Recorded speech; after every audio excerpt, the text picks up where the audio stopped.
Antes de irmos para o próximo relato, se você é novo por aqui, não se esqueça de se inscrever no canal e ativar o sininho para receber as próximas histórias. Sua presença é importante e seu apoio é essencial. Bem, vamos continuar.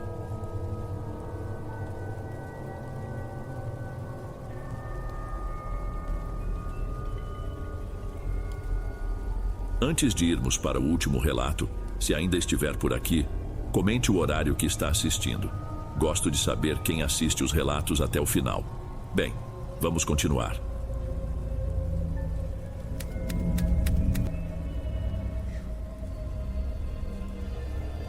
Ei pessoal, obrigado por ouvirem. Clique no sininho de notificações para ser alertado de todas as futuras narrações. Lanço vídeos novos todos os dias por aqui. Espero te ver nos próximos. Agora na tela vou deixar outros 2 bons vídeos que sei que irão gostar. Te vejo por lá.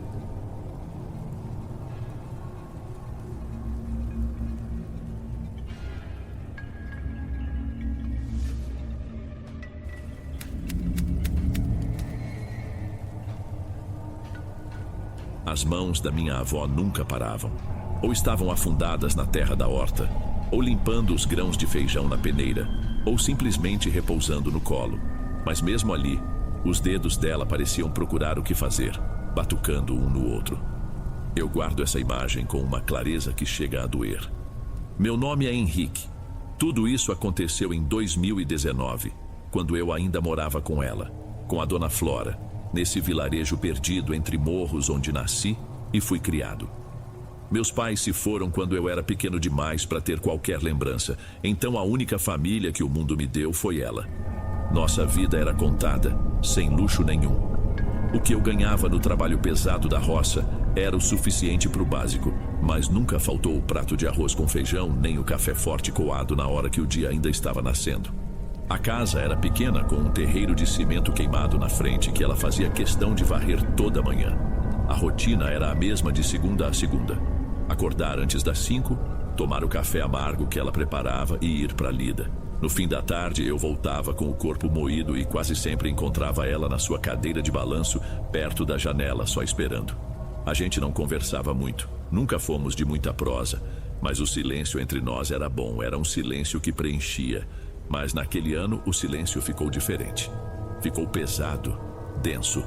A primeira coisa que notei, e que hoje eu vejo como o primeiro aviso, foi com os bichos.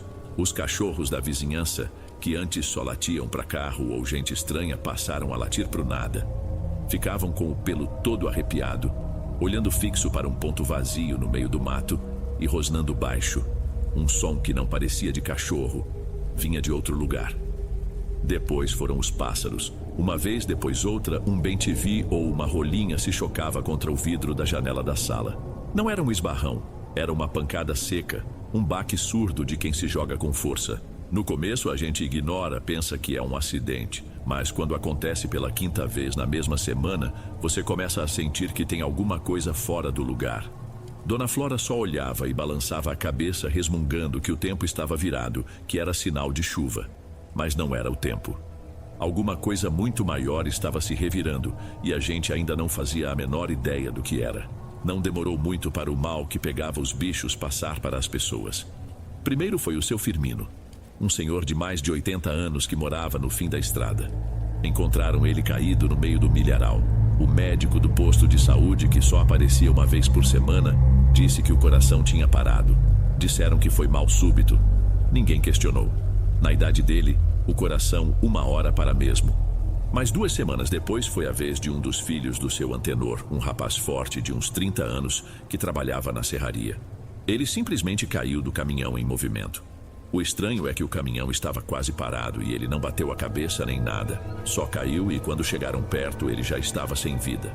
O rosto dele, diziam, estava roxo, com uma expressão de susto que ninguém teve coragem de descrever direito. Aí o disse-me-disse começou para valer.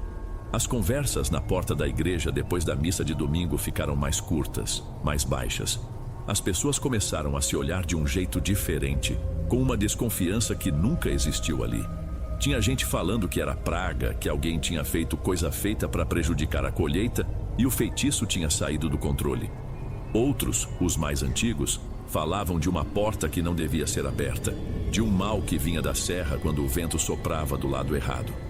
Eu tentava não dar bola, mas era impossível. O ar ficou pesado, carregado. Você sentia o medo nos gestos das pessoas, no jeito que elas apressavam o passo no fim da tarde, na maneira como trancavam as portas e janelas mais cedo que o normal. Dentro de casa, as coisas também mudaram. Dona Flora, que sempre foi de pouca fala, ficou quase muda. Acho que a fraqueza, que a idade finalmente começava a cobrar do seu corpo, foi o sinal que a coisa esperava. Passava horas a mais do que o costume rezando no seu cantinho, com um terço velho entre os dedos. Às vezes, eu acordava de madrugada para beber água e ouvia ela sussurrando rezas que eu não conhecia, palavras que pareciam se arrastar no escuro.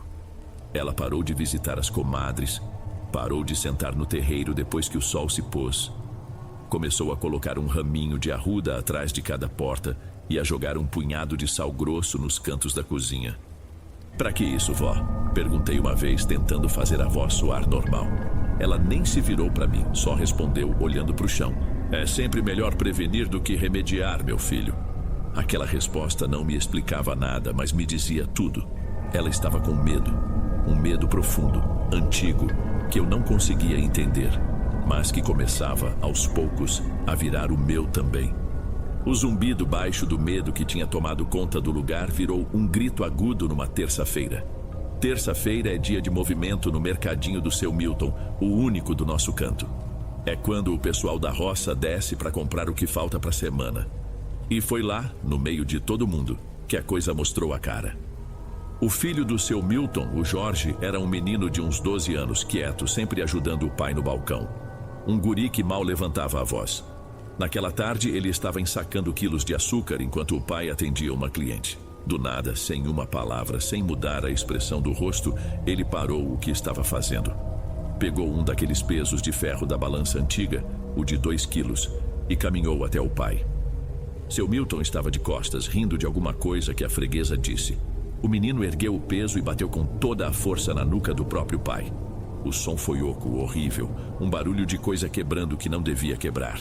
Seu Milton caiu para frente por cima do balcão, derrubando um saco de farinha que explodiu numa nuvem branca. Por um segundo, ninguém entendeu nada.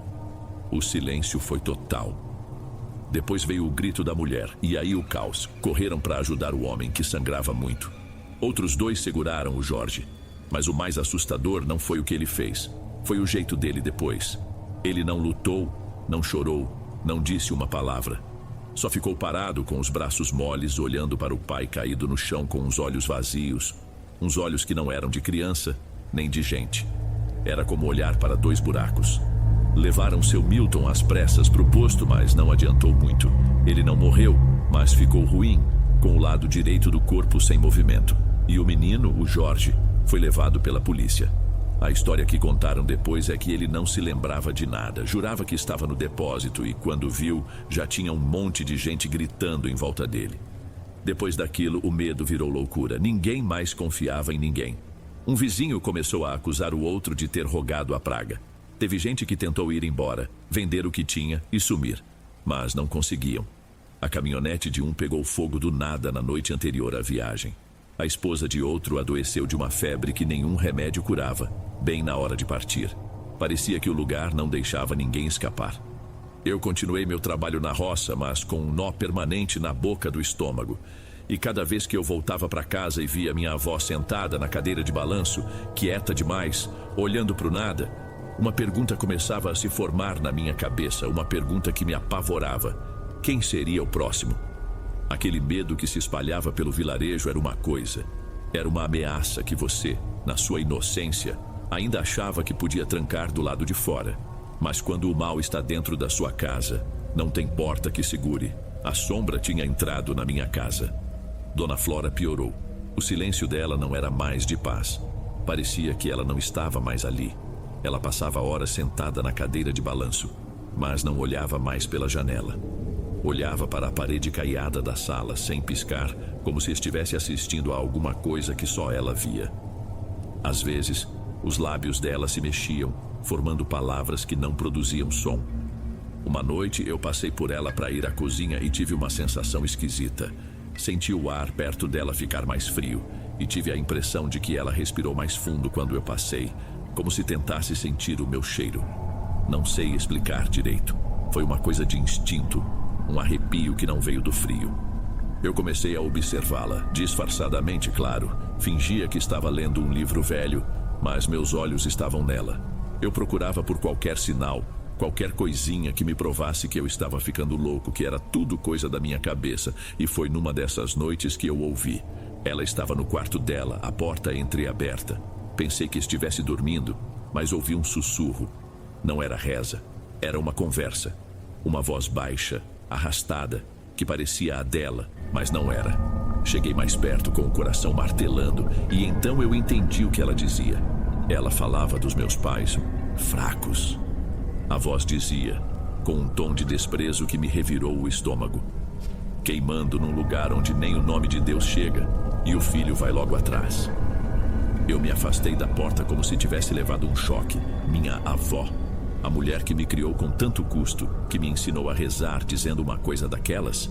As pernas não me obedeceram direito. Tive que me apoiar na parede para não cair. Tentei me convencer de que era um pesadelo, que ela estava falando dormindo, que a velhice às vezes traz essas confusões. Mas eu sabia que não era. Eu sabia, lá no fundo. Aquilo que falou de dentro do quarto não era a minha avó. E pela primeira vez, eu não senti pena ou preocupação por ela. Eu senti um medo de verdade da figura sentada na escuridão do outro cômodo. Eu estava sozinho em casa com aquilo. Não dava mais para fingir. Eu precisava de ajuda e só havia uma pessoa com quem eu talvez pudesse falar sem ser chamado de louco: meu amigo de infância, o Maurício. No dia seguinte, em vez de ir direto para casa depois do trabalho, desviei o caminho e fui até a casa do Maurício. Era o único amigo que me restava. O único que não tinha se afundado na paranoia que engolia o vilarejo. Contei tudo para ele. Falei da mudança da minha avó, dos sussurros, da coisa horrível que ouvi ela dizer sobre meus pais. Maurício me ouviu em silêncio, coçando a nuca. Ele não era de acreditar nessas coisas, mas via o meu estado. Cara, isso é pesado, ele disse com a voz séria. Pode ser da idade, sabe? Às vezes a cabeça dos mais velhos prega umas peças. Mas se você diz que a voz era outra, eu acredito em você. Se a coisa apertar, vem pra cá. Minha porta tá sempre aberta. Agradeci, mas saí de lá com a mesma sensação de antes. Eu estava sozinho nisso.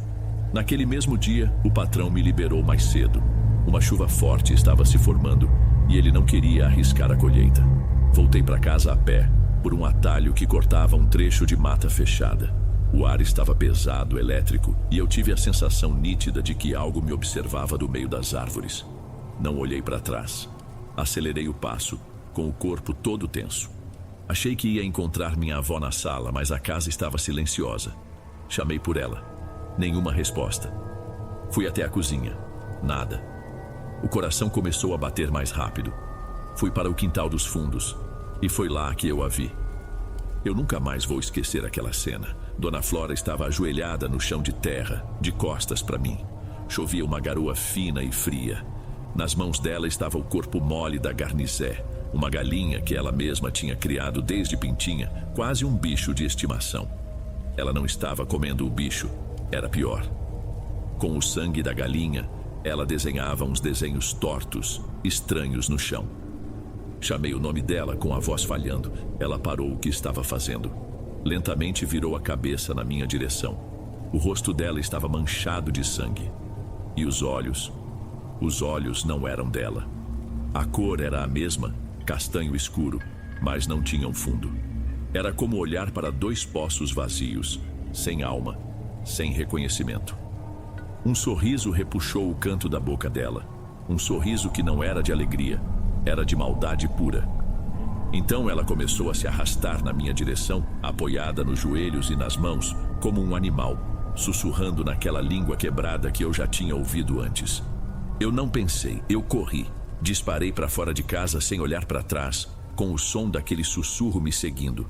Só parei quando cheguei na casa do Maurício sem fôlego, tremendo tanto que mal conseguia falar. Desta vez ele não duvidou. O pavor no meu rosto era toda a prova que ele precisava. Naquela noite uma lembrança me veio à mente. Algo que ela me disse uma vez, anos atrás, sobre uma caixa de metal onde guardava coisas de antes de tudo. No dia seguinte, pedi que Maurício ficasse na porteira, vigiando, e entrei em casa. Fui direto ao depósito velho onde guardávamos lenha. Revirei tudo, até que, debaixo de umas tábuas soltas no chão, eu encontrei. A caixa estava fria, enferrujada. Dentro não havia nada de valor. Havia uma mecha de cabelo preto amarrada com uma fita vermelha, já desbotada. Uma fotografia antiga, amarelada, de uma moça que eu mal reconheci como sendo minha avó. E uma pedra de rio, escura e lisa, com um símbolo gravado. Era o mesmo símbolo que ela estava desenhando no chão com o sangue da galinha. Naquele momento eu entendi. Aquilo não tinha encontrado minha avó por acaso. De algum jeito, há muito tempo, foi ela quem o tinha encontrado. Com a caixa nas mãos, voltei para a casa do Maurício. Abri e mostrei para ele, ali na mesa da cozinha. Ele olhou para a mecha de cabelo, para a foto, e pegou a pedra com o símbolo. Seus dedos tremeram um pouco ao tocar a inscrição. Ele não disse mais que era coisa da idade da minha avó. A gente tem que levar isso pro padre. Foi a única coisa que ele falou. Fomos juntos até a capela. O padre Elísio era um senhor de quase 70 anos, de cabelos brancos e um olhar cansado, mas gentil. Ele nos recebeu na pequena sacristia, que cheirava a madeira antiga e incenso. Coloquei a caixa sobre a mesa e, com a voz embargada, contei tudo de novo desde o começo. Mostrei a ele a pedra. O padre pegou o objeto com um cuidado que me surpreendeu. Seus olhos se fixaram no símbolo e a expressão gentil dele desapareceu, dando lugar a uma rigidez que eu nunca tinha visto. "Onde você achou isso?" ele perguntou a voz baixa e grave. Contei sobre o depósito. Ele ficou em silêncio por um longo tempo, apenas girando a pedra entre os dedos. "Isso não é coisa de Deus, meu filho", ele disse finalmente. "É uma marca antiga, um selo. Eu não sei o que sua avó fez no passado, mas ela abriu uma porta que nunca deveria ter sido tocada. Precisamos agir, e rápido." O plano dele era simples e direto. Ele chamou 2 homens de confiança da igreja, o Eduardo e o Valdemar, homens fortes e de fé. A ideia era ir até a minha casa, imobilizar minha avó e realizar as orações de libertação, um exorcismo. Só de ouvir aquela palavra eu senti um arrepio. Voltamos os 5 para a minha casa. O céu estava cinzento, pesado. Ninguém disse uma palavra durante o caminho. Quando chegamos, a porta da frente estava entreaberta. Entramos com cuidado. Dona Flora estava sentada na sua cadeira de balanço na sala, com as mãos no colo, perfeitamente imóvel. Ela nos viu entrar e um sorriso lento se espalhou por seu rosto. "Demoraram", ela disse. A voz era uma mistura da dela com um arranhado profundo, como se 2 pessoas falassem ao mesmo tempo. Assim que Eduardo e Valdemar se aproximaram para segurá-la, ela se lançou sobre eles com uma força absurda. Derrubou Eduardo no chão com um empurrão. Foi preciso que os 3, Maurício incluso, a segurassem para conseguir amarrá-la na cadeira com cordas grossas que o padre tinha trazido. Ela não parava de gritar. Eram insultos, blasfêmias, coisas que faziam o ar do lugar feder. Padre Elísio se aproximou firme, abriu sua Bíblia, ergueu o crucifixo e começou a rezar em latim. A voz dele era firme, enchendo o cômodo. A reação foi imediata. Minha avó começou a se contorcer, as costas se arqueando de um jeito impossível. Ela ria, uma risada de deboche que ecoava pela casa. "O cordeirinho acha que pode expulsar o leão." A voz zombou. "Você, Valdemar, que se deita com a mulher do seu vizinho. Você, Eduardo, que rouba no dízimo da casa de Deus. Acham que tem força aqui?" Os 2 homens empalideceram, recuando um passo. O padre não hesitou. Continuou as orações, jogando água benta nela, que chiava como brasa ao tocar sua pele. "Exorcizamos-te, homines imundos espíritos", bradou o padre, erguendo o crucifixo bem em frente ao rosto dela. Foi aí que aconteceu. A mão do padre, que segurava o crucifixo com firmeza, parou. Ele olhou para o próprio braço, confuso. Lentamente, contra a sua vontade, a mão dele começou a se virar. Nós vimos o terror crescer nos olhos dele enquanto seu próprio punho torcia, virando o crucifixo de prata em sua direção. "Não!" ele gritou, tentando lutar contra seu próprio corpo. Mas a força que o controlava era maior. A mão dele empurrou o crucifixo com violência contra sua própria garganta. Ouvimos um som horrível, de cartilagem se partindo. Os olhos do padre Elísio se arregalaram, cheios de sangue, e ele caiu de joelhos depois de lado, sem vida. Ninguém deu um pio, apenas a risada baixa e satisfeita que vinha da cadeira. Ninguém esperou para ver mais nada. Saímos correndo em pânico, tropeçando uns nos outros. Eu fui o último a sair, batendo a porta com força e girando a chave na fechadura, trancando a coisa lá dentro. Ficamos do lado de fora, no terreiro, ofegantes, cobertos de suor frio, enquanto o silêncio daquela casa nos engolia. A morte do padre Elísio foi abafada. A versão oficial, espalhada às pressas, foi de um mal súbito, um ataque cardíaco. Ninguém quis fazer perguntas. Ninguém queria saber a verdade. O corpo foi levado, o enterro foi rápido e um silêncio pesado e cúmplice caiu sobre o vilarejo. Eu, Maurício, Eduardo e Valdemar éramos os únicos que sabíamos o que realmente tinha acontecido. E esse conhecimento nos isolou, nos marcou como se tivéssemos uma cicatriz na alma. Uma semana depois, a diocese mandou um substituto. Seu nome era Padre Nelson. Ele era mais novo que o padre Elísio, talvez uns 40 anos. Mas havia uma seriedade nele que o fazia parecer mais velho. Ele não tinha a gentileza do outro. Tinha uma dureza no olhar, uma calma de quem já viu muita coisa feia. No primeiro dia, ele não foi à igreja. Ele foi até a minha casa.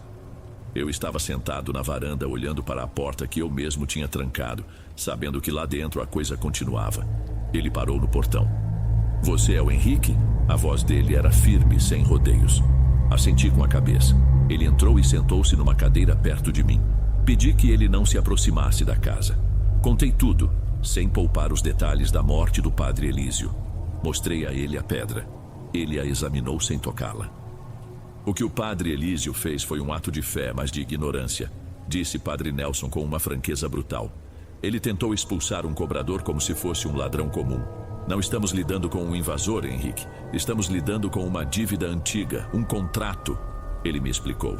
Aquela entidade não possuía por acaso.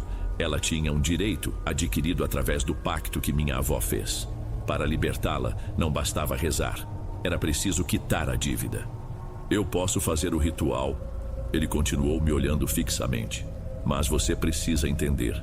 O corpo dela está fraco, acabado. O ritual pode libertar a alma, mas talvez o corpo não aguente. Você está preparado para isso?" O que eu podia responder? Deixar ela como estava não era uma opção. "Salve a alma dela, padre. É a única coisa que eu peço." Naquela mesma noite nos preparamos. Padre Nelson chamou Eduardo e Valdemar de novo. Eles vieram hesitantes, os rostos pálidos, mas vieram. O padre não trazia apenas uma Bíblia. Ele tinha uma maleta de madeira com frascos de óleo, sal negro e um livro grosso de capa de couro sem nenhuma inscrição. Entramos na casa. O cheiro era horrível, uma mistura de mofo com algo adocicado e podre. Minha avó estava no mesmo lugar, amarrada à cadeira. A pele dela estava amarelada, os lábios roxos. O ritual começou. Padre Nelson traçou um círculo no chão com o sal negro ao redor da cadeira. Ele não começou rezando em latim. Ele começou falando em português, a voz clara e forte. "Eu sei quem você é, eu sei o seu nome e sei o que você veio buscar." Ele disse, olhando diretamente nos olhos vazios dela. "Mas o seu tempo neste corpo acabou. A dívida será paga hoje e você irá embora." A coisa dentro da minha avó riu a mesma risada de deboche. Outro cordeirinho corajoso. "O contrato foi feito sob a testemunha da encruzilhada da Figueira há 62 anos, continuou o padre, ignorando a zombaria. "Uma vida em troca da salvação da família, uma alma como garantia. A dívida foi honrada com o tempo de vida dela. Agora é hora de liberar a garantia.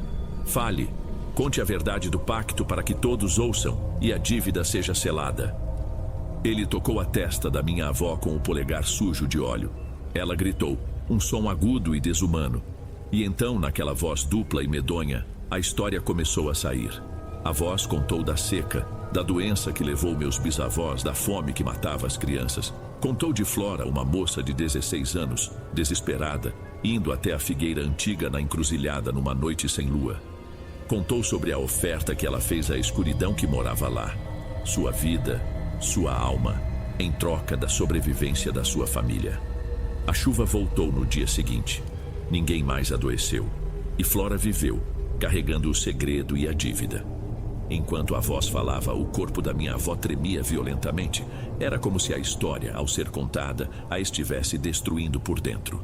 Quando a última palavra foi dita, um silêncio pesado caiu sobre nós. O padre começou a recitar uma oração final, numa língua que não era latim, nem português. Uma língua antiga e dura. O corpo da minha avó teve um último espasmo violento e uma gosma negra espessa escorreu de sua boca, se desfazendo no chão como fumaça. E então tudo parou. Ela pendeu para a frente inerte. Devagar me aproximei. Os olhos dela se abriram. Eram os olhos dela de verdade. Cansados, cheios de dor, mas eram os dela. Ela me viu. A mão dela se ergueu um pouco, os dedos tentando me alcançar. Me perdoa. Ela sussurrou. A voz um fiapo. E então ela deu um último suspiro e não respirou mais. O padre Nelson fechou seu livro. Acabou. Ele disse a voz baixa e exausta. A alma dela está livre. Eu fiquei ali segurando a mão já fria da minha avó. E pela primeira vez, o silêncio naquela casa não parecia pesado ou ameaçador. Era apenas vazio. O enterro de Dona Flora foi numa tarde cinzenta e úmida. Éramos 6 pessoas ao lado da cova. Eu, Maurício, Eduardo, Valdemar e o padre Nelson. O resto do vilarejo ficou de longe. Nos olhares que eu recebia, havia uma mistura de pena e um medo que agora era direcionado a mim. Eu era o filho da casa amaldiçoada, o neto da mulher que abrigou o diabo. Eu estava marcado. Nos dias que se seguiram, uma calma estranha, uma paz doentia, se assentou sobre o lugar. As pessoas voltaram a abrir suas janelas, as crianças a brincar na rua, mas ninguém mais passava na frente da minha casa. Era como se um círculo invisível de medo tivesse sido traçado ao redor do meu portão.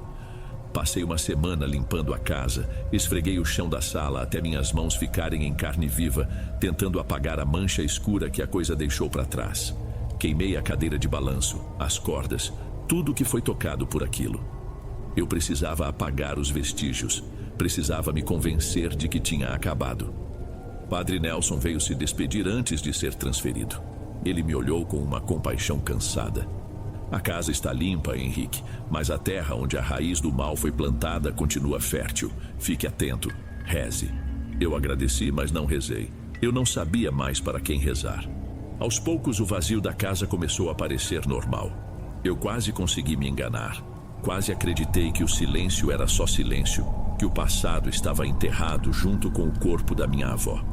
Até a noite passada, eu estava na cozinha terminando de lavar a pouca louça do jantar. A casa estava quieta. Senti um cansaço profundo, um peso nos ombros que me fez sentar na cadeira onde ela costumava ficar. Fechei os olhos por um instante, só um. Uma sensação de frio começou a se espalhar pelo meu peito. Não era um frio de arrepio.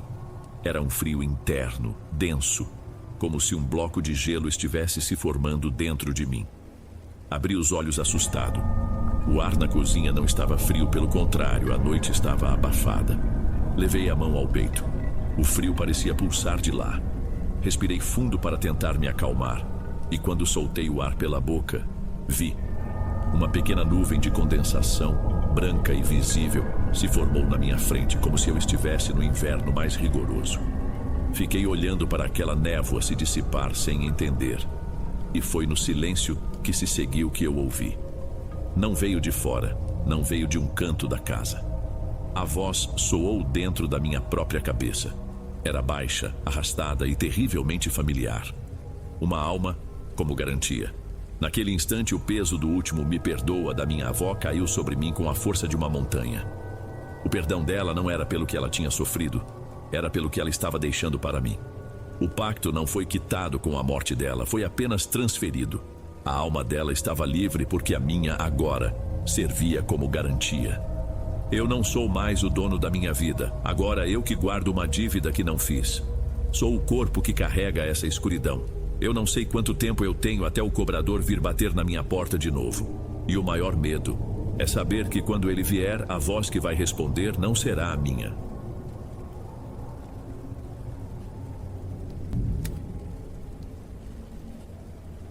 Boa noite, Dom. Meu nome é Israel. O que vou contar aconteceu em 2018, um ano que para mim parecia uma longa e arrastada tarde de domingo. Meu pai tinha falecido não fazia muito tempo num daqueles acidentes de trabalho que parecem roteiro de filme ruim. A empresa pagou uma boa indenização, mas dinheiro não compra companhia. Eu era filho único.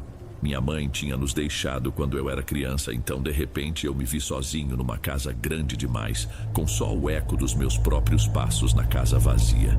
Eu até tranquei a faculdade por um semestre, mas o ócio era pior. Voltei e me enfiei nos estudos e num trabalho de meio período numa copiadora perto do campus. Não que eu precisasse do dinheiro, mas precisava do barulho, da rotina, de qualquer coisa que abafasse o silêncio. Foi nessa época que o Walter, meu único amigo de verdade naquele período, começou a insistir. Ele era da minha turma, um cara gente boa, expansivo. A gente se conectou por causa de umas bandas antigas que ninguém mais parecia ouvir. Quase toda tarde ele vinha com a mesma conversa. E aí, cara, vamos colar com a galera hoje? Ficar um pouco lá na praça, trocar uma ideia? Ah, sei não, Walter. Tô cheio de coisa pra fazer. Eu sempre mentia, e ele sabia. Que coisa, Israel? Ficar olhando pro teto? Ele falava sem maldade, só com a impaciência de amigo. Vamos lá, vai ser bom pra você. O pessoal é tranquilo. Ele insistiu por semanas, eu sempre arrumava uma desculpa. Tinha medo, eu acho. Medo da pena no olhar das pessoas, das perguntas sobre como eu estava aguentando. Mas um dia, o cansaço de ser eu mesmo o tempo todo venceu. Eu aceitei. E, para minha surpresa, foi bom. O grupo era exatamente o que o Walter descreveu. Umas 7, 8 pessoas que se reuniam nos bancos de concreto perto da biblioteca da faculdade. Ninguém me fez um interrogatório. Falamos de música, de professores insuportáveis, dos prazos absurdos dos trabalhos. Pela primeira vez em meses, eu ri de verdade. O ar pareceu menos pesado. Aquele pequeno círculo de pessoas virou uma espécie de refúgio. E foi lá, nesse lugar seguro, que eu a conheci. O nome dela era Adriana. Ela era diferente do resto do grupo. Enquanto a maioria era barulhenta e expansiva, Adriana era mais quieta, observadora. Tinha um jeito meio enigmático, mas não de um jeito ruim. Era o tipo de pessoa que ouvia mais do que falava, e quando falava era sempre algo pontual, inteligente. A gente tinha trocado algumas palavras nas semanas seguintes, principalmente sobre bandas e filmes. Nada muito profundo. Eu a achava interessante, mas de uma distância segura. Umas 3 semanas depois que comecei a andar com eles, eu estava saindo de uma aula de cálculo que tinha me deixado com a cabeça zunindo. Adriana me esperava do lado de fora da sala, encostada na parede do corredor. E aí, Israel, tudo certo? Ela disse com um meio sorriso. Tudo na medida do possível, respondi, ajeitando a mochila no ombro. Sobrevivi a mais 2 horas de integrais. Ela riu baixo, um som agradável. Imagino. Escuta, vai ter um evento no sábado. Pensei que talvez você curtisse. Um evento, tipo um show? É, algo nessa linha. Uma apresentação. A pausa dela foi mínima, mas eu notei. É de uma galera que eu conheço. O som é bem diferente, acho que você ia gostar. A ideia me pareceu boa. Um programa para o fim de semana que não envolvesse ficar em casa. Legal, o Walter e o resto do pessoal vão também. Foi aí que a conversa tomou um rumo estranho. O sorriso dela sumiu e ela olhou para os lados como se estivesse checando se alguém estava ouvindo. Então, sobre isso, eu queria que a princípio fôssemos só nós dois. Eu fiquei sem reação por um instante. Minha cabeça, ainda lenta pelo cálculo, tentou processar aquilo. Não parecia um convite para um encontro. O tom dela era direto, quase frio. Antes que eu pudesse perguntar o porquê, ela se adiantou como se lesse minha confusão. É que da última vez que tentei levar um amigo, ele não curtiu muito o estilo e acabou influenciando o resto do pessoal a nem dar uma chance. Ela gesticulava com as mãos enquanto falava, e eu notei o pingente que usava no pescoço, um emaranhado de fios de prata que formavam uma espiral. Tenho certeza que você vai entender a proposta. Se você gostar, a gente combina de levar todo mundo numa próxima. Queria uma segunda opinião, sabe? De alguém com a cabeça mais aberta. A justificativa era estranhamente específica, fazia sentido, mas ao mesmo tempo não fazia sentido nenhum. Por que tanto mistério? Mas a solidão é uma péssima conselheira. A ideia de ter sido escolhido, de ser visto como alguém de cabeça aberta, lhe deu uma levantada na minha moral. E no fundo, eu queria que ela estivesse certa. Eu queria gostar de algo novo. Entendi. Falei, tentando soar casual. Tudo bem, então. Por mim, fechado. O sorriso dela voltou agora mais largo. Ótimo. Te pego no sábado às 9 da noite. Te mando o endereço do ponto de encontro. E por favor, não comenta com os outros ainda. Deixa ser nossa surpresa. Eu concordei. Ela se despediu com um aceno e sumiu no fluxo de alunos do corredor. Fiquei ali parado por 1 minuto, sentindo um arrepio estranho, uma intuição me dizendo que aquilo era uma má ideia. Mas eu a ignorei. Afinal, o que de tão ruim poderia acontecer? No sábado, pontualmente às 9 da noite, eu estava no local combinado, em frente a um antigo coreto numa praça do Centro Velho, uma parte da cidade que ficava quase deserta à noite. Adriana chegou logo depois de carro. Ela não parecia animada como alguém que vai a um show. Havia uma seriedade nela, uma concentração que me deixou um pouco tenso. E aí, pronto? Ela perguntou, desligando o carro. Acho que sim. É longe daqui? Não, a gente pode ir a pé. É melhor deixar o carro aqui. Andamos por umas 2 ou 3 ruas de paralelepípedos, passando por casarões antigos com as janelas escuras. A iluminação pública era fraca, amarelada. Chegamos a uma rua mais estreita, ladeada por galpões de tijolos aparentes, restos de uma parte industrial da cidade que já não existia. Ela parou em frente a uma enorme porta de metal corrediça, sem nenhuma placa ou identificação. Havia pichações nas paredes ao redor, e uma delas me chamou a atenção. Uma espiral, idêntica à do pingente dela. Adriana deu 3 batidas ritmadas na porta. Um instante depois, uma pequena fresta se abriu e um olho nos espiou. A porta então deslizou para o lado com um rangido baixo, o suficiente para passarmos. O interior era o oposto completo do exterior. O corredor da entrada era revestido de madeira escura e carpete grosso que abafava nossos passos. A iluminação era indireta, vinda de arandelas que jogavam uma luz âmbar nas paredes. Não parecia um lugar para um evento de rock. Parecia a antessala de um clube de luxo ou algo assim. Passamos por esse corredor e entramos no salão principal. Era um espaço amplo, com pé direito altíssimo. Havia dezenas de mesas redondas com toalhas longas. E as pessoas sentadas ali eram diferentes. A maioria tinha seus 50, 60 anos. Vestiam-se de forma elegante, mas discreta. Eu e Adriana, com nossas calças jeans e camisetas de banda, destoávamos completamente. Éramos, de longe, os mais jovens. Eu olhei para a frente onde deveria haver um palco. Havia, de fato, uma estrutura elevada, mas sem bateria, sem amplificadores, sem nada. Apenas 3 púlpitos de madeira, algumas cadeiras e uma pesada cortina de veludo ao fundo. Tive a certeza de que estava no lugar errado. Antes que eu pudesse cochichar algo para Adriana, um casal se aproximou de nós. Eram elegantes, sorridentes. Cumprimentaram Adriana com um beijo no rosto. Adriana, querida, que bom que veio, disse a mulher. Então o olhar dos dois se voltou para mim. O sorriso deles não vacilou. E este é o seu convidado? Ou ele já é parte? Parte de quê? A pergunta ficou sem resposta. Olhei para Adriana esperando uma resposta, uma explicação. Ela me encarou por uns segundos, o rosto sem expressão, sério. Convidado. Ela finalmente respondeu a voz firme. Ele é meu convidado. A parte não pôde vir. O casal então se virou para mim. O homem estendeu a mão. Ah, sim, Israel, certo. Sentimos muito pela perda do seu pai. Nossos pêsames. Era um homem de muito valor. Meu estômago embrulhou. Como eles sabiam meu nome? E pior, como sabiam do meu pai? Eu nunca tinha comentado sobre isso com Adriana. E duvidava muito que Walter tivesse espalhado a notícia. Minha vida pessoal era um cofre. Obrigado.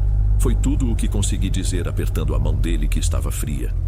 O casal se afastou e eu me virei para a Adriana, a cabeça girando com perguntas.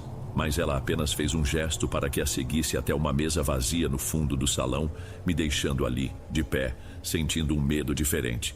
Um que eu nunca tinha sentido e que começou a tomar conta de tudo.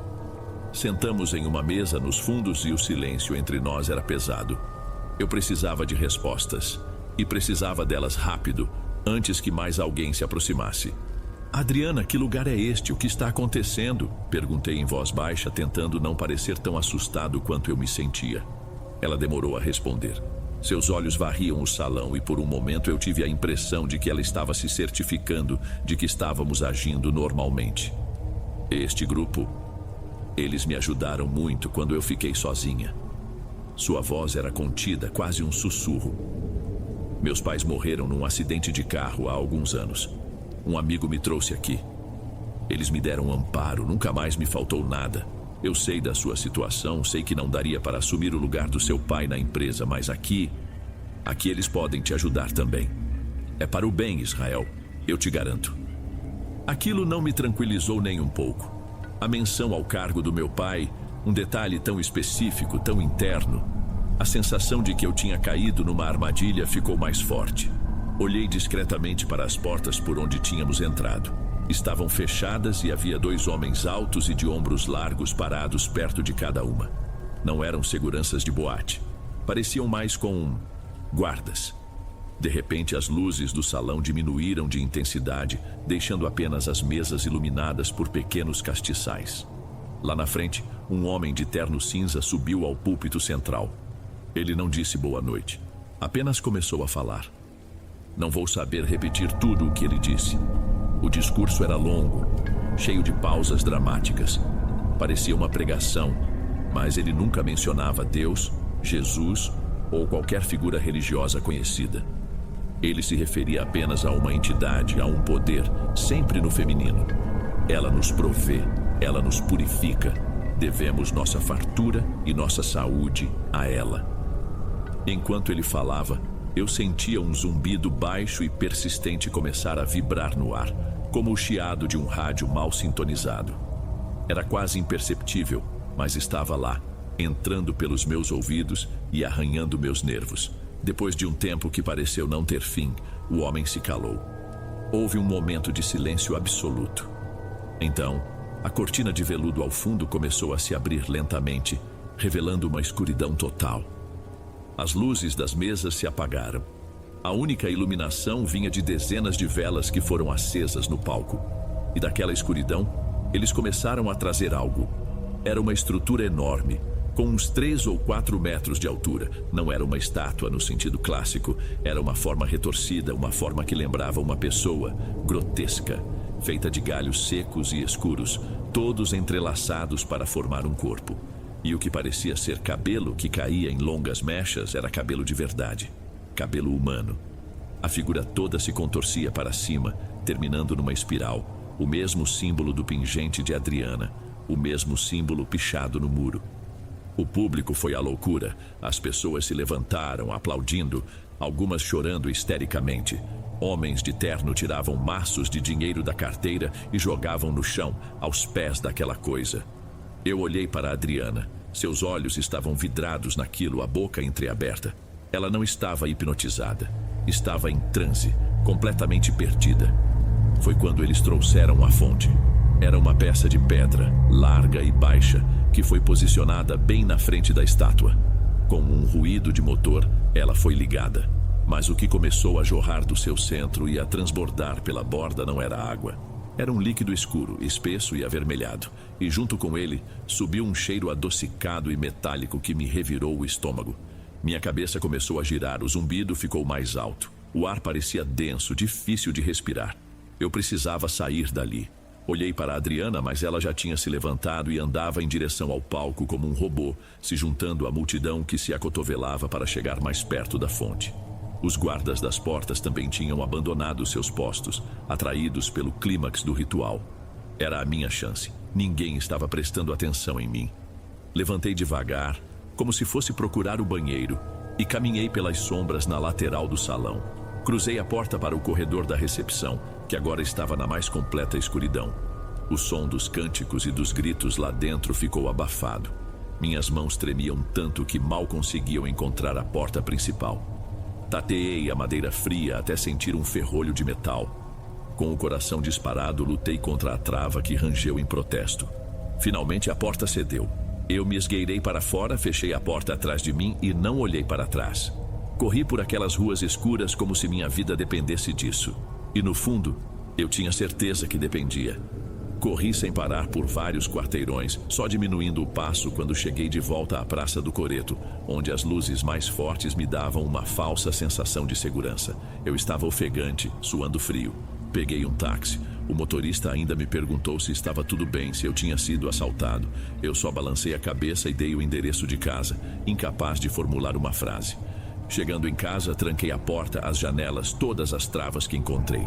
Entrei no chuveiro e a água quente não parecia me esquentar. Esfreguei a pele com força, como se pudesse lavar a imagem daquela estátua e o cheiro daquele líquido da minha memória. A roupa que eu usei joguei num saco de lixo. Parecia impregnada com o fedor adocicado do lugar. Caí na cama e apaguei, um sono pesado, sem sonhos, como se meu cérebro tivesse desligado para não ter que pensar mais. Acordei no domingo com o sol já alto, o corpo doendo. A primeira coisa que fiz foi ligar para o Walter.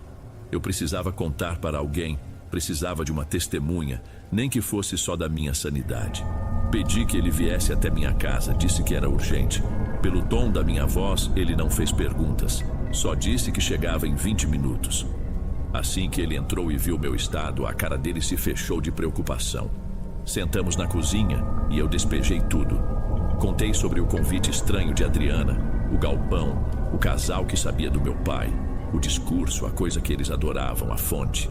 Eu falava rápido, atropelando as palavras, com medo de que se eu parasse para respirar, a coragem de contar sumiria.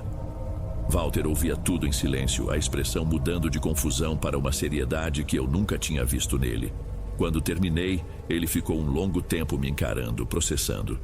Cara, ele disse, a voz baixa, você se lembra do que eu te falei sobre a Adriana no primeiro dia que te apresentei para a turma? Eu fiz que não com a cabeça, minha memória estava um borrão. Eu te disse para tomar cuidado com ela, que ela era meio intensa, que já tivemos problemas antes. Ele se levantou e começou a andar pela cozinha, inquieto. Um tempo atrás, ela se envolveu com um cara do nosso círculo. Do nada, o sujeito parou de andar com a gente, sumiu. Quando perguntamos para Adriana, ela só disse que não deu certo. A gente achou estranho, mas deixamos para lá.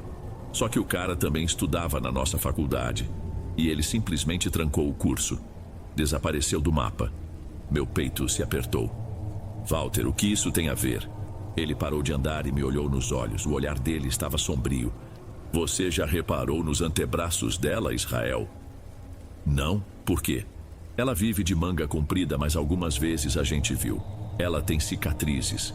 E não são marquinhas. São cortes feios, longos, um em cada braço. A gente nunca teve coragem de perguntar. Achávamos que, sei lá, que era por causa dos pais. Os pais? Ela me disse que morreram num acidente de carro. É, um acidente. Walter fez aspas no ar com os dedos. Mas uma vez, há muito tempo, quando éramos mais próximos dela, a avó dela deixou escapar uma coisa. Disse que não foi um acidente qualquer. O caminhoneiro que bateu no carro deles não foi por acaso. O pai e a mãe dela eram da polícia judiciária, mexiam com coisa pesada. Ele se sentou de novo, parecendo exausto. A gente achou que era só história de avó, sabe? Coisa da dor do luto. Mas agora, você me conta isso. Um culto, gente estranha. Puta merda, Israel. Onde foi que a gente se meteu? A revelação sobre os pais de Adriana e as cicatrizes revirou meu estômago de novo. A imagem dela, sempre tão contida e observadora, começou a se distorcer na minha cabeça, a se transformar em algo monstruoso. Polícia judiciária. Repeti, a voz falhando. Walter, as pessoas naquele lugar eram ricas, influentes. O jeito que se vestiam, que falavam. Eu sei, cara, eu sei. Ele passou a mão pelo rosto, visivelmente abalado. Isso só piora as coisas. Ficamos em silêncio por um minuto. O único som era o da geladeira zumbindo na cozinha. Eu tentava juntar as peças, mas o quebra-cabeça formava uma imagem que eu não queria ver. De repente, Walter estalou os dedos como se uma lembrança incômoda tivesse vindo à tona. Ele olhou para mim, os olhos arregalados. Puta merda, o Joaquim. Joaquim? O que tem ele? Joaquim era outro cara que andava com a gente de vez em quando. Um sujeito meio piadista que vivia contando histórias exageradas. Walter hesitou, como se estivesse com vergonha do que ia dizer. Há uns meses ele saiu com a Adriana, foi uma noite só. No dia seguinte ele chegou contando uma história que a gente não acreditou, Israel. Ninguém acreditou. Ele se inclinou sobre a mesa, a voz quase um sussurro. Ele disse que a Adriana o levou para uma seita, num lugar esquisito atrás da catedral, no Centro Velho. Disse que as pessoas lá adoravam uma estátua bizarra e que o clima era de culto pesado.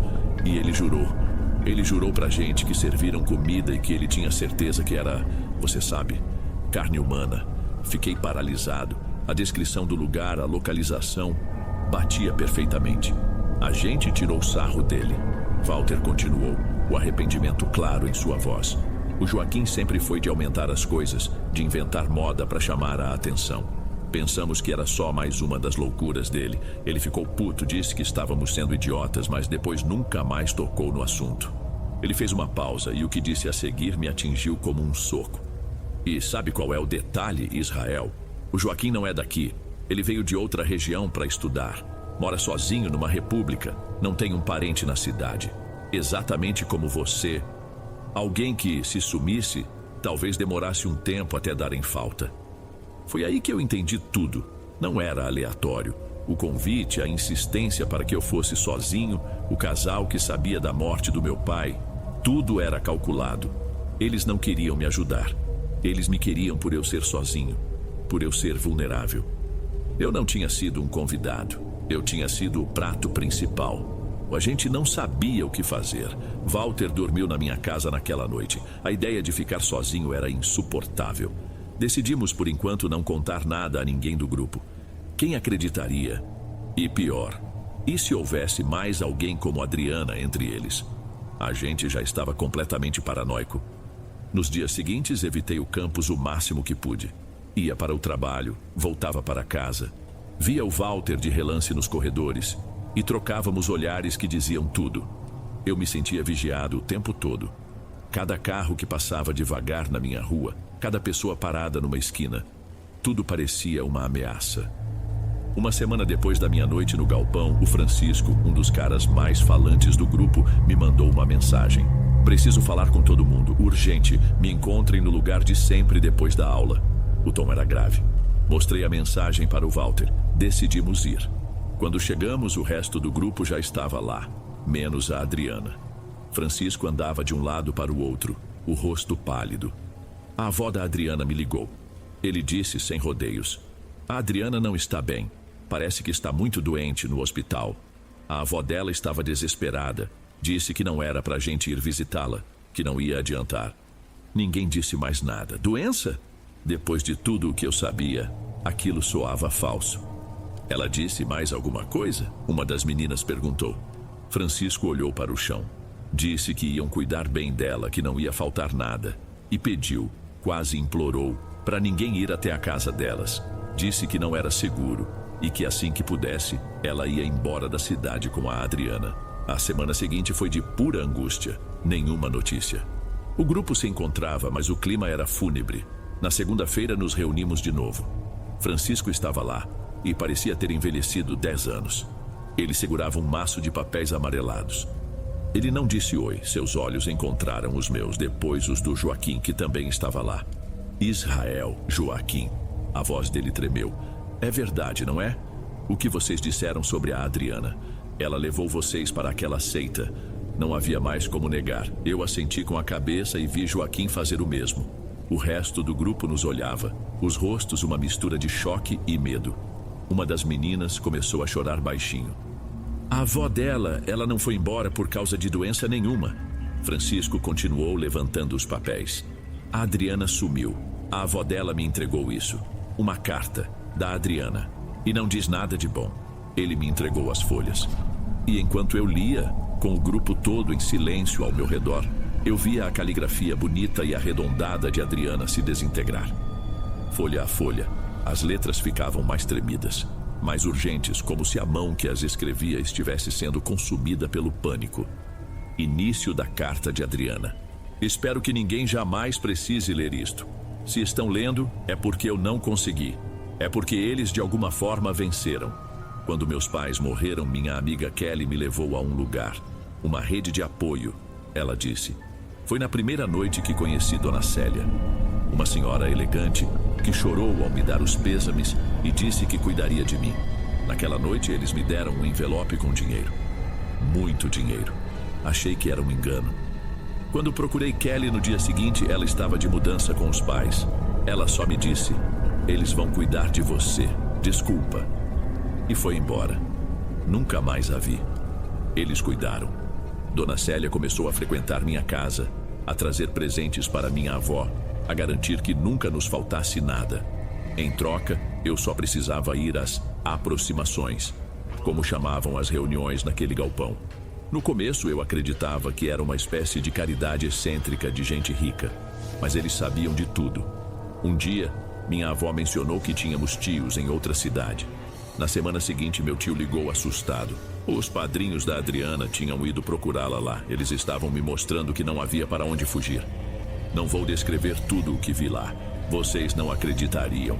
Joaquim tentou contar. Vocês não acreditaram. O jantar é real. Sim, nós comemos pessoas.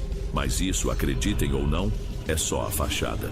É um ritual menor, uma distração para o que eles realmente querem, os pequenos, as crianças. Eu não sei o que fazem com elas. Só sei que é o verdadeiro propósito de ela, a entidade que adoram, aquela coisa de galhos e cabelo. Levei uma moça com a filha pequena para lá. A mãe virou o jantar. A filha desapareceu e eu ajudei. Eu não queria, mas eu não controlava meu próprio corpo. Era como assistir a um filme pelos meus próprios olhos. Era o meu serviço. E então a mulher começou a aparecer no meu quarto. Toda noite. Uma figura alta, escura como carvão, sem olhos, com uma auréola de galhos retorcidos sobre a cabeça. Ela ficava parada no canto, sussurrando meu nome. Eu sabia que era um recado deles. Eu não aguentei. Tentei me matar. Abri meu braço com uma lâmina e acordei num hospital de luxo, com Dona Célia ao meu lado, sorrindo. Um médico que ninguém conhecia tinha feito um milagre. Ela me disse que eu não tinha o direito de escolher. Eu tinha uma dívida. Um homem do culto me procurou na rua. Ele me contou a verdade. Meus pais eram membros. Eles foram mortos pela própria seita quando uma investigação policial chegou perto demais. Eles foram o sacrifício para salvar os outros. Dona Célia, que ordenou a morte deles, sentia remorso. Cuidar de mim era a forma dela limpar o próprio karma. Minha dívida era eterna. Cada pessoa que eu levava limpava uma parte, mas a criança que vinha junto criava outra dívida. Era um ciclo sem fim. Tentei de novo, o outro braço, e de novo eles me trouxeram de volta. A enfermeira tremia de medo de mim. Ela não entendia como eu sobrevivia. Israel, Joaquim, eles me mandaram levar vocês. Vocês eram um teste, solitários, sem família por perto. Mas vocês não tinham filhos, não serviam para o propósito principal. O interesse deles em vocês era outro, era testar as águas, talvez, ou um aviso. Por isso Joaquim foi liberado. Por isso você conseguiu fugir, Israel. Eles permitiram. Eu não aguento mais. Minha avó e eu vamos embora. Para um lugar onde espero, eles não possam me achar. Um lugar onde talvez me permitam finalmente descansar. Se cuidem. Queimem esta carta. Finjam que nunca me conheceram. Quando terminei de ler, ninguém falava. O som do choro baixo da nossa amiga era a única coisa que quebrava o silêncio. Nada mais fazia sentido. O papel tremia nas minhas mãos. Ninguém se mexia. O grupo, aquele refúgio que eu tinha encontrado, tinha se transformado numa sala de espera para o abate. O primeiro a quebrar o silêncio foi Joaquim. "Eu vou embora", ele disse a voz rouca. "Assim que o semestre acabar, eu sumo daqui." Ninguém o julgou. A gente se despediu ali mesmo, sem abraços, só com olhares assustados. Cada um foi para o seu lado, como se o simples fato de estarmos juntos nos tornasse um alvo maior. O grupo tinha acabado. Enquanto eu e Walter caminhávamos para casa, tomei minha decisão. "Eu também vou embora, Walter." "Para onde?" "Não sei, para longe." O dinheiro do meu pai, que até então era só um lembrete da perda, agora tinha um propósito. Era meu passaporte para a fuga. "Não posso mais ficar aqui." Nos despedimos na esquina da minha rua. Entrei em casa e a sensação de estar sendo observado era mais forte do que nunca. Fui até a janela do meu quarto que dava para a rua e espiei pela fresta da cortina. Foi quando eu o vi. Parado do outro lado da rua, sob a luz alaranjada de um poste, estava um carro preto, caro, do tipo que não se via no nosso bairro. O motor estava desligado.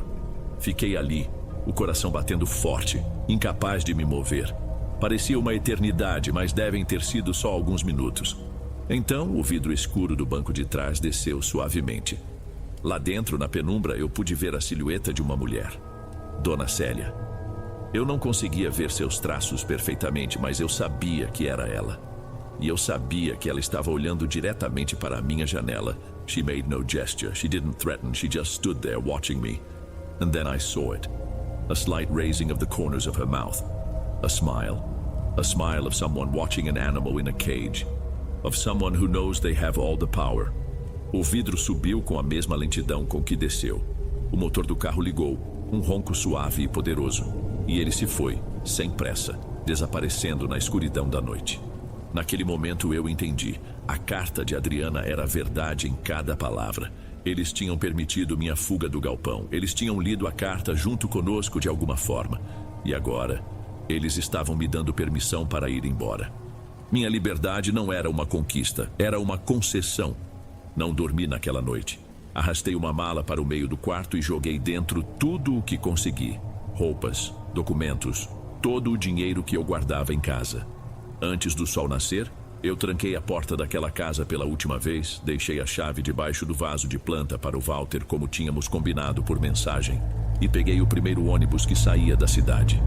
Hoje vivo num lugar pequeno, isolado, no interior, um lugar onde todo mundo se conhece, onde um carro de luxo chamaria a atenção. Tento levar uma vida normal, mas toda noite, antes de dormir, eu olho pela janela. E a pergunta que me assombra não é se eles vão me encontrar. A pergunta é quando eles vão decidir que minha liberdade condicional acabou.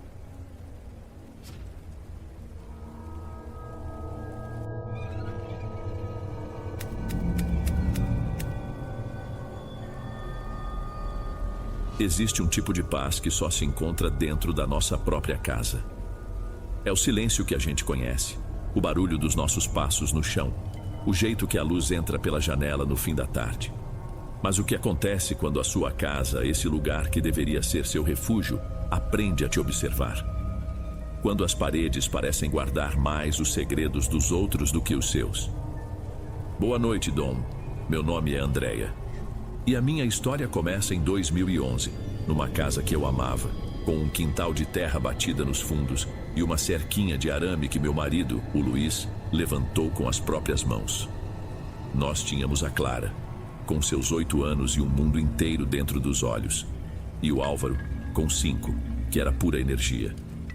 Minha vida naquela época era construída em torno deles e daquela rotina que eu já sabia de cor. O problema nunca foi o Luiz, pelo menos não diretamente. O problema era a sombra que vinha com ele, a sombra do pai dele, seu Guilherme. Ele não morava conosco, não naquela época. Tinha um sítio num município vizinho, mas sua presença era constante. Era como um eco em cada decisão importante. Se a gente pensava em comprar um móvel novo, Luiz dizia que precisava trocar uma ideia com o pai. Se eu era um pouco mais firme com as crianças, à noite ele vinha me dizer que, segundo o pai dele, não se criava filho com rédea tão curta. Eu fui engolindo aquilo. A gente se acostuma, não é? A gente se acostuma com o absurdo para conseguir viver, né? A falecida esposa dele, mãe do Luiz, se foi com um problema de coração. Mas eu, que a conheci por pouco tempo, sempre fiquei com um pé atrás. O jeito que seu Guilherme falava dela, o jeito que ele falava de todas as mulheres, na verdade, era como se ele fosse o dono da razão, e nós, apenas detalhes no mundo dele. Eu só não imaginava que aquela sombra que antes pairava sobre a minha casa estava para arrombar a porta e entrar de vez. E ele entrou. Não foi por escolha, foi por um daqueles acasos que a vida joga na nossa frente. Numa tarde de quinta-feira, o telefone tocou. Era o Luiz, a voz dele estava estranha. Disse que o pai tinha sofrido um acidente. Seu Guilherme, com seus quase 70 anos, ainda insistia em andar a cavalo sozinho pelas trilhas perto do rio. Naquele dia, o cavalo se assustou com uma cobra, empinou e o derrubou. A queda foi feia, quebrou a perna.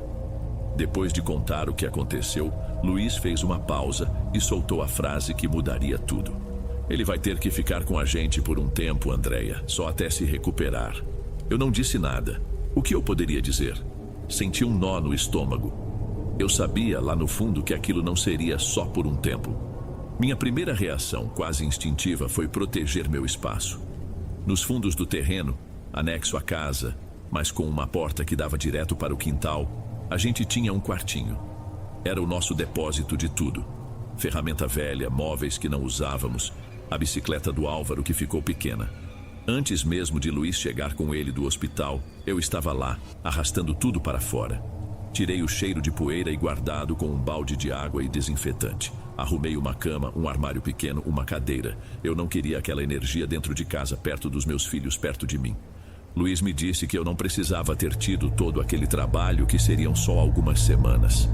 Mas quando seu Guilherme chegou, apoiado no meu marido, com a perna engessada e aquele olhar que parecia medir cada canto da minha casa, eu soube que tinha feito a coisa certa. O clima ficou pesado na mesma hora. Era como se a casa de repente tivesse encolhido, e a paz que eu sentia ao varrer a minha calçada pela manhã já parecia uma lembrança distante. As semanas, que deveriam ser poucas, se transformaram em meses. A perna de seu Guilherme sarou, a bota de gesso foi retirada, mas ele continuou ali, no quartinho dos fundos, como uma praga que se agarra no muro e começa a rachar a parede. A rotina da casa passou a girar em torno dele. Não eram ordens diretas no começo, eram sugestões venenosas, ditas num tom de quem só quer ajudar. Andréia, essa roupa não acha que pegou sereno demais? Vai ficar com cheiro. Ou então, na hora do almoço, o feijão está bom, mas um pouco mais de sal não faria mal. O Luiz gosta da comida mais forte, você sabe. E o Luiz, ao meu lado, só balançava a cabeça em concordância. Se eu tentava argumentar, ele me cortava com um olhar cansado, como se eu estivesse criando caso por nada. Aos poucos, a minha casa foi se tornando o território dele. Eu me pegava andando nas pontas dos pés, limpando a pia 2, 3 vezes, com medo de que um pingo d'água esquecido virasse motivo para um comentário. O pior, no entanto, foi quando ele começou a minar minha autoridade com as crianças. E era de um jeito sutil, quase invisível. Se eu pedia para a Clara arrumar os brinquedos, ele aparecia na sala e dizia com uma voz mansa: "Deixa, minha neta, a sua mãe faz isso depois, ela está aqui para isso mesmo." Com o Álvaro era a mesma coisa. O menino vinha correndo pela casa, eu pedia para ele ter cuidado e logo ouvia a voz do avô vindo do quintal: "Deixa o moleque brincar, mulher, criança tem que gastar energia." Eles começaram a me responder, a fazer birras que nunca tinham feito, e só comigo. Com o pai, eram obedientes. Com o avô, uns anjos. Aquilo me feria de um jeito que eu nem sei explicar. Era como se eu não fosse mais ninguém dentro da minha própria casa. Uma noite, depois de uma briga feia com o Luiz por causa disso, eu disse que não aguentava mais, que o pai dele precisava ir embora. Ele me olhou com uma decepção genuína, como se eu fosse a pessoa mais ingrata do mundo. "Andréia, meu pai está sozinho. Ele nos ajudou a levantar essa casa. Você quer que eu o coloque na rua? Que tipo de filho eu seria?" Naquela noite eu tranquei a porta do meu quarto. Não por medo de que ele entrasse, mas porque era o único metro quadrado daquela casa que eu ainda sentia que era meu. E ali, no escuro, eu entendi. Eu não era mais a dona da casa. Eu era uma peça na casa dele e estava começando a atrapalhar o jogo. O tempo passava e a situação só piorava. Eu já tinha tentado de tudo: ignorar, responder com firmeza, ficar quieta. Nada funcionava. Seu Guilherme sabia direitinho onde apertar para me incomodar. Eu estava me sentindo cada vez mais acuada, cada vez mais estranha dentro da minha própria pele. Numa tarde, enquanto as crianças estavam na escola e o Luiz no trabalho, eu me tranquei no quarto e liguei para a minha irmã, a Rita. Ela é a única pessoa para quem eu tinha coragem de contar pelo menos uma parte do que estava acontecendo. Despejei tudo, a voz embargada, falando baixo como se as paredes pudessem ouvir. Foi ela quem plantou a primeira semente. "Andréia, eu sei que você não acredita muito nessas coisas." Ela começou hesitante. "Mas por que você não procura alguém para fazer uma limpeza nessa casa? Uma benzedeira, um rezador, alguém para tirar essa energia ruim daí." A ideia me deu um calafrio. Eu, que sempre fui à missa aos domingos, me meter com aquilo parecia errado, perigoso. "Tá louca, Rita? Isso é coisa séria, não quero mexer com o que eu não conheço." "Não é maldade, Andréia." Ela insistiu. "É só proteção. Tem gente que carrega uma coisa escura, que suja o ambiente por onde passa. Às vezes, a gente precisa de uma ajuda para mandar embora." Desliguei o telefone dizendo que era loucura, mas a ideia ficou martelando na minha cabeça. E quando eu pensava no olhar diferente dos meus filhos, na sensação de estar sendo vigiada a cada passo, aquela loucura começava a parecer a única coisa sensata a se fazer. Comecei a perguntar de forma discreta. Conversando com uma vizinha no portão, eu comentava que andava com o corpo pesado, com uma dor de cabeça que não passava. Uma delas mencionou um homem, um rezador que morava na sede do município, conhecido por ser muito bom com essas coisas de espírito. Anotei o nome e o endereço num pedaço de papel de pão e guardei no fundo da gaveta. A oportunidade veio uma semana depois. Minha mãe precisava ir ao centro resolver umas coisas no banco e eu me ofereci para ir junto. Enquanto ela ficou na fila, eu disse que ia ver umas lojas de tecido. Mas minhas pernas me levaram para outro lugar. A casa do homem era simples, num bairro mais afastado. Tinha um portão baixo e muitos vasos com ervas que eu não conhecia. Ele me atendeu, um senhor calmo, de olhar profundo. Me levou para uma salinha nos fundos com um cheiro forte de incenso e folhas queimadas. Contei que me sentia carregada, que minha casa estava pesada. Ele não disse quase nada. Acendeu um maço de ervas, passou a fumaça ao redor do meu corpo e ficou me olhando em silêncio por um tempo que não acabava mais. Então ele falou e cada palavra dele foi um soco no estômago. Na sua casa tem uma energia antiga e densa. Vem da família do seu marido, de um homem mais velho. Eu assenti sem conseguir falar. Esse homem não está bom da cabeça, minha filha. A solidão e a amargura torceram a alma dele. Ele tem uma fixação em você e se alimenta do seu desconforto, da sua tristeza. Engoli em seco, o coração disparado. Mas o que ele disse em seguida foi o que quebrou algo dentro de mim. Você tem uma filha pequena, não tem? Tenho. Minha voz saiu como um sussurro. A Clara. Ele me olhou de um jeito sério, quase triste. Pois então cuide muito bem da sua menina, não tire os olhos dela, porque os olhos desse homem, eles estão começando a pousar onde não devem. Ele ainda não fez nada, mas a maldade já está no pensamento. E você não pode deixar isso acontecer. Saí de lá que nem sentia onde estava pisando. O sol do lado de fora parecia zombar de mim. O medo que eu sentia antes não era nada. Aquele aviso, era um terror de outro tipo. Um terror que uma mãe não pode, em hipótese alguma, ignorar. Aqueles dias depois da visita ao rezador foram os piores da minha vida. Eu passei a viver num estado de alerta constante. Cada risada do meu sogro, cada passo dele no quintal, cada vez que ele chamava o nome da Clara, meu corpo todo se contraía. Eu me tornei a sombra da minha própria filha. Se ela ia ao banheiro, eu inventava algo para fazer no corredor. Se ela ia para o quintal, eu ia estender uma roupa que nem estava molhada. Luiz chegou a me dizer que eu estava sufocando a menina, que eu precisava relaxar. Como eu poderia relaxar? A confirmação que eu tanto temia e ao mesmo tempo precisava veio numa tarde de sábado. Seu Guilherme chamou a Clara no quartinho dele. Meu estômago gelou, mas eu fui logo atrás. Ele estava sentado na cama com uma caixa de papelão no colo. Olha o que o vovô achou para você, ele disse com aquele sorriso que não muda o olhar. De dentro da caixa ele tirou uma boneca de porcelana. Era antiga, com um vestido de renda amarelado pelo tempo e o rosto de louça com uma rachadura fininha, quase invisível, perto do olho esquerdo. Era da sua avó. Ele continuou entregando a boneca para a Clara. Ela ia gostar que ficasse com você. Você é tão bonita quanto ela era. Clara pegou a boneca sem dizer nada. Luiz, que tinha chegado na porta, achou o gesto lindo. Eu senti vontade de vomitar. Aquela boneca com aquele olho rachado parecia a coisa mais macabra que eu já tinha visto. Era um troféu, um símbolo de posse. Mais tarde encontrei Clara no quarto dela. A boneca estava sentada numa prateleira de frente para a cama. Minha filha desenhava em seu caderninho, quieta. Sentei ao seu lado com o coração apertado. Filha, comecei, a voz mais suave que consegui. Você gostou do presente do vovô? Ela deu de ombros, sem tirar os olhos do papel. Ela é bonita, respondeu baixinho, mas dá um pouco de medo. O olho dela parece que fica me olhando. Respirei fundo, era a minha chance. O vovô, ele é legal com você, Clara. Ela parou de desenhar. Ficou olhando para o desenho de uma casinha com um sol sorrindo. Segundos se passaram.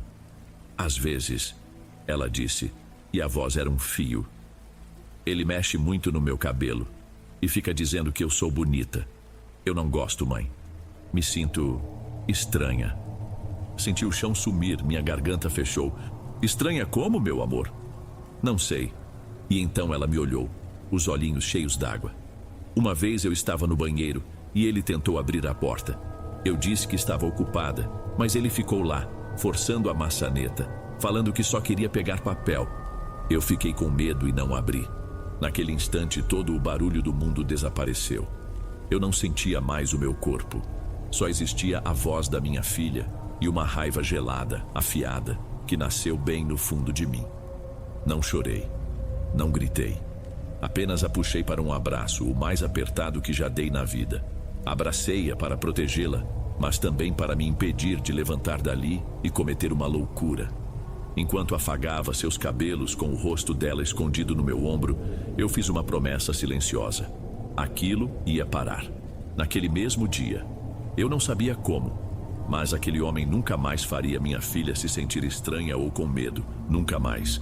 No dia seguinte, agi com uma calma que não era minha. Esperei Luiz sair para o trabalho, deixei as crianças com uma vizinha de confiança, inventando a desculpa de que precisava resolver um problema urgente na prefeitura. Não hesitei um segundo, peguei o ônibus e fui direto para a casa do rezador. Bati na porta. Quando ele abriu e me viu, seu rosto não demonstrou surpresa, apenas uma aceitação silenciosa. Entre, minha filha. Dessa vez fui eu quem falou primeiro. Sentei na mesma cadeira da semana anterior, mas a mulher que estava ali não era mais a mesma. Eu voltei. Minha voz saiu firme, sem tremor. E não é mais para pedir proteção. Ele apenas assentiu esperando. Eu quero que tudo de ruim que existe dentro daquele homem se vire contra ele. Eu disse, e as palavras saíram como se eu as tivesse ensaiado a vida inteira. Todo pensamento sujo, toda maldade, todo veneno que ele carrega no olhar. Eu quero que ele prove do próprio veneno. Quero que ele sinta o medo que ele provoca. Que ele seja assombrado pela própria escuridão. Enquanto eu falava, a imagem do rostinho assustado da minha filha me dava força. Eu quero que ele pague pelo que fez e pelo que ele pensou em fazer.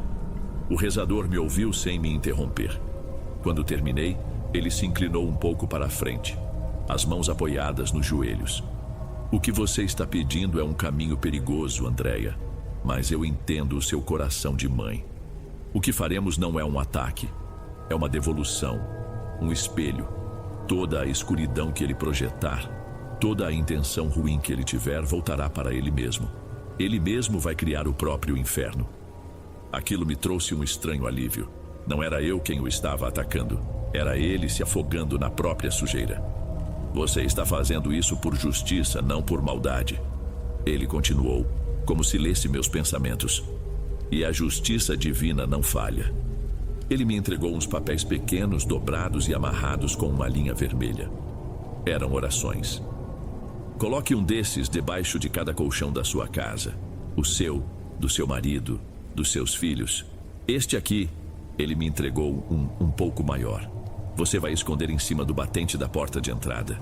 É o escudo da sua casa. E o mais importante, ensine seus filhos a rezarem a oração do anjo da guarda toda a noite. Com fé, eles estarão protegidos. Nada disso vai tocar neles. O acerto de contas é só com ele. Saí de lá com os papéis apertados na mão. Eu não me sentia leve. Pelo contrário, sentia um peso enorme, o peso de uma decisão da qual eu nunca poderia voltar atrás. Mas, pela primeira vez em muito tempo, eu não sentia medo. Sentia que tinha finalmente tomado as rédeas da situação.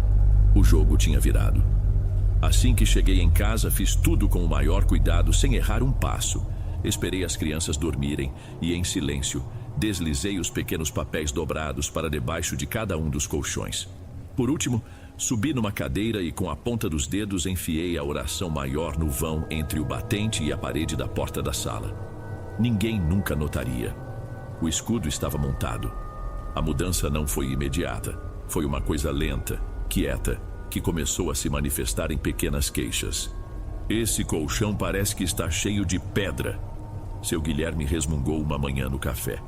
Acordei todo quebrado. Eu apenas dei de ombros. Luiz disse que era o colchão de sempre. 2 noites depois, ele disse ter ouvido batidas fortes na porta de metal do seu quarto de madrugada. Levantou assustado, mas não havia ninguém no quintal. Deve ter sido o vento, pai, Luiz respondeu já sem paciência. Mas eu sabia que não era o vento. Era o eco das vezes que ele insistiu na porta do banheiro da minha filha. Então veio o cheiro. Ele começou a reclamar de um cheiro de mofo, de coisa podre, dentro do quarto. Um cheiro que só ele sentia. Eu limpava tudo, usava os melhores produtos, deixava a janela aberta o dia inteiro. Luiz e eu entrávamos lá e não sentíamos nada além de cheiro de limpeza. Para ele, no entanto, a podridão era constante. Era o cheiro da alma dele, e agora ele podia senti-lo no ar. A decadência física veio em seguida. Uma dor nos ossos que os médicos chamavam de coisa da idade. Depois, uma coceira que o deixava louco. Ele se coçava sem parar, dia e noite. Quando eu ia trocar sua roupa de cama, via suas costas e braços cheios de marcas vermelhas, como picadas de insetos minúsculos e invisíveis. Ele se queixava de que os lençóis o picavam, que havia algo na cama. Nós reviramos tudo, não havia nada. Eu o observava definhar com uma calma assustadora. Eu cuidava dele. Dava os remédios na hora certa, levava a comida, ajudava no banho. Tocá-lo me dava um nojo profundo, mas eu fazia. Fazia para garantir que mais ninguém, principalmente a Clara, precisasse se aproximar dele. E em cada gemido de dor, em cada reclamação, eu sentia uma satisfação sombria e silenciosa. Não era a idade, era a justiça. E ela era lenta, meticulosa e implacável. Luiz, coitado, estava perdido. Levou o pai em todos os médicos da região. Voltava sempre com a mesma resposta. Uma receita de vitaminas e o conselho de que era preciso ter paciência com os idosos. Ele via o pai se apagando na sua frente e não entendia o porquê. A gota d'água foi numa noite de terça-feira. Seu Guilherme vinha tendo pesadelos horríveis e Luiz decidiu colocar um colchão no chão do quartinho para dormir lá, para o caso de o pai precisar de algo. Eu fui dormir sentindo uma expectativa estranha. Acordei no meio da madrugada com um grito de puro pavor abafado vindo dos fundos. Fiquei sentada na cama, o coração disparado. Em seguida, ouvi a voz do Luiz, alta e desesperada. Pai, o que foi? Pai, fala comigo. Eu não me mexi. Fiquei ali no escuro do meu quarto apenas ouvindo. Ouvi meu marido tentando acalmar o velho que soluçava como uma criança. Pouco depois, Luiz entrou no nosso quarto acendendo a luz. Ele estava pálido, com os olhos arregalados. Andréia, eu não sei o que aconteceu. Ele gaguejou, sentando na beirada da cama. Eu acordei com ele gritando. Gritando o quê? Perguntei, fingindo sonolência. Ele passou as mãos no rosto, claramente abalado. Ele dizia que tinha alguma coisa em cima dele, uma sombra, um peso, que estava esmagando ele, sufocando. Ele não conseguia respirar. Eu pulei da cama, olhei tudo. Não tinha nada, Andréia. Não tinha ninguém. A janela estava trancada. Era só ele se debatendo e gritando sozinho na cama. Ele me olhou e pela primeira vez eu não vi só preocupação. Vi medo. Uma dúvida terrível sobre a sanidade do próprio pai, ou sobre o que realmente estava acontecendo naquela casa. Naquele momento eu soube. O serviço tinha funcionado melhor do que eu imaginava. Seu Guilherme não estava apenas sendo atormentado. Ele estava sendo desacreditado, isolado na sua própria loucura. E não havia nada mais justo do que isso. Depois daquela noite, seu Guilherme se entregou. Era como se a última barreira de sua mente tivesse se rompido. Ele mal falava, apenas olhava para os cantos do quarto com um medo infantil. Em menos de uma semana, ele teve uma crise respiratória grave. Luiz, em pânico, decidiu levá-lo ao pronto-socorro. Fui ajudar a colocá-lo no carro. Ele estava mais leve do que eu imaginava, um saco de ossos frágeis. Quando me inclinei para firmá-lo, sua mão, que parecia não ter mais força para nada, agarrou meu braço. O aperto foi surpreendentemente forte. Virei o rosto e olhei para ele. Seus olhos estavam fixos nos meus. Neles não havia raiva nem súplica. Tinha só um reconhecimento apavorado. Ele sabia que era eu. Eu sustentei seu olhar, sem expressar nada, até que seus dedos afrouxaram. Luiz o levou. As horas se passaram lentamente. Já era noite quando o telefone tocou. Era ele. A voz estava vazia. Andréia. Ele se foi. O coração parou de vez. Eu fiquei em silêncio por um instante. Estou indo para casa, ele disse e desligou. Não chorei. Não senti tristeza. O que senti foi um peso enorme saindo das minhas costas, como se um peso que eu carregava há anos tivesse simplesmente se desfeito no ar. Naquela noite, depois de colocar as crianças para dormir, fiz o que mais desejava. Fui até o quartinho dos fundos. Entrei sem medo e metodicamente comecei a arrancar os lençóis da cama. Peguei as roupas, as toalhas, os sapatos velhos. Enfiei tudo, incluindo a maldita boneca de porcelana, em sacos de lixo pretos. Arrastei para a calçada e depois voltei. Varri, passei pano com água sanitária nas paredes e no chão. Abri a janela de par em par, deixando o ar fresco da noite entrar e levar embora o último vestígio daquela presença. Era finalmente o fim. Isso aconteceu em 2012. Eu e o Luiz não duramos muito tempo depois daquilo. O fantasma de seu Guilherme ficou entre nós. Para ele, eu era a esposa fria que não chorou no enterro do sogro. Para mim, ele era o filho do homem que quase destruiu minha família e que, mesmo sem saber, foi conivente com tudo. Nosso casamento já estava doente. A morte do pai dele foi apenas o último golpe. Nos separamos um ano depois. Às vezes eu me pergunto se fiz a coisa certa. Se o que eu chamo de justiça não foi, na verdade, uma vingança cruel. Não tenho uma resposta fácil. Não me orgulho da escuridão que precisei tocar para me defender. Mas então eu olho para a Clara, hoje uma jovem mulher cheia de vida, e para o Álvaro, e a dúvida desaparece. Há coisas que uma mulher suporta em silêncio, mas há um limite. E o meu limite tem o rosto dos meus filhos. Eu não busquei vingança. Eu só queria paz. E agora, eu a tenho. Quase toda. De vez em quando a casa está em silêncio absoluto, ainda sinto um cheiro fraco de podridão no ar. Um eco do que só ele podia sentir. Dura um instante, apenas para me lembrar do preço. E eu sei que valeu a pena.